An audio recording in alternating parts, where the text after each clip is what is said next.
তোমরা এবার যারা উচ্চ মাধ্যমিক পাশ করেছো তোমাদের সবাইকে কংগ্রাচুলেশনস। তো দেখো, তোমরা যারা উচ্চ মাধ্যমিক পাশ করেছো কিংবা কিংবা অন্যদিকে তোমরা যারা রেজাল্ট খারাপ করেছো কিংবা দু একটি সাবজেক্টে তোমাদের ব্যাক আছে, অবশ্যই যেই সাবজেক্টে তোমাদের ব্যাক আছে অবশ্যই তোমাদের প্রতি আমার সহানুভূতি রইল। তার কারণ দেখো, তোমরা যাদের একটি সাবজেক্ট কিংবা দুটি সাবজেক্টে ব্যাক আছে অবশ্যই তোমরা সামনের বছরের জন্য অবশ্যই রেডি হয়ে যাও। আর অবশ্যই আমি টোটাল আমি বলবো, দেখো তোমরা যারা উচ্চ মাধ্যমিক পরীক্ষায় 80 অ্যাবাভ অর্থাৎ 80, 85 কিংবা 90, 90 অ্যাবাভ যারা পেয়েছো অবশ্যই তোমরা ভালো রেজাল্ট করেছো।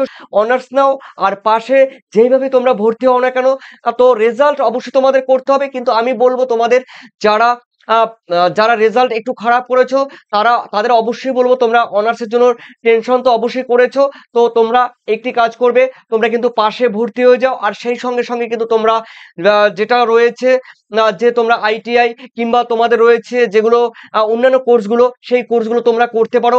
সেগুলো কিন্তু তোমরা ডেসক্রিপশন লিঙ্কে গিয়ে দেখে আসতে পারো। সেই ডেসক্রিপশন লিঙ্কে আমি ডিটেলস তোমাদের বলে দিয়েছি।